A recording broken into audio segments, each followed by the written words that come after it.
সবচেয়ে দীর্ঘ বিআরটি প্রকল্পের পরীক্ষামূলক যাত্রা শুরু। 2টি বাস ও 5টি স্টেশন চালু করার মাধ্যমে শুরু হলো এই কার্যক্রম। এ বিষয়ে আরো জানাতে সেখান থেকে যুক্ত হয়েছেন শাহাদাত অভ্র। কোন কোন স্টেশন চালু হলো এবং বাসের সংখ্যা কি আরো বাড়তে পারে কিনা এবং সেটি কবে নাগাদ বাড়বে বলে জানতে পেরেছেন? মুক্তি, এই মুহূর্তে আমি যেখানে দাঁড়িয়ে আছি এই প্রকল্পটি বাংলাদেশের ইতিহাসের সবথেকে দীর্ঘ একটি প্রকল্প। এই প্রকল্প শুরু হয়েছিল 2012 সালে। তারপর থেকে কিন্তু হচ্ছে একের পর এক বলা হয়েছে চালু হবে হবে করেও নানাভাবে এই প্রকল্পের কাজ ধীর গতি বাড়ছে, একের পর এক সময়সীমা দিয়েও কিন্তু পূরণ করতে পারিনি। কিন্তু এই যে আজকে থেকে কিন্তু হচ্ছে 2টি বাস দিয়ে মূলত পরীক্ষামূলক যে যাত্রাটি সেটি চালু করা হয়েছে। এই বাসগুলো কিন্তু চলবে গাজীপুর শিববাড়ি থেকে একদম চলে যাবে কিন্তু হচ্ছে একই রাস্তা দিয়ে চলে যাবে এয়ারপোর্টে, সেখান থেকে কিন্তু আবার ফিরে আসছে।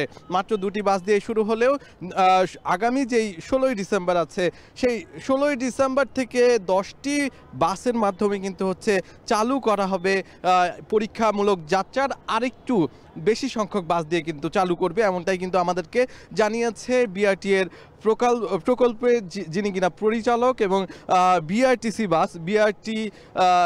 প্রকল্পের যিনি পরিচালক তিনি বলেছেন যে আপাতত বিআরটিসি বাস দিয়ে কিন্তু হচ্ছে চলবে এই প্রকল্পটি। তবে জুন নাগাদ পুরোপুরিভাবে শেষ হয়ে যাবে এই প্রকল্পের সব কাজ। তবে তারা যেটি বারবারই বলছিল যে 98% কাজ শেষ হয়েছে।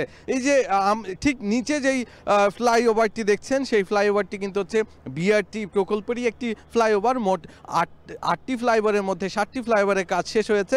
তবে আরও একটি ফ্লাইওভার যেটি কিনা এই মুহূর্তে আমি দাঁড়িয়ে আছি এই ফ্লাইওভারের কাজ কিন্তু এখনও অনেকটাই কিন্তু বাকি। আপনি নিশ্চয়ই দেখতে পাচ্ছেন এখনও কিন্তু কাজ চলছে।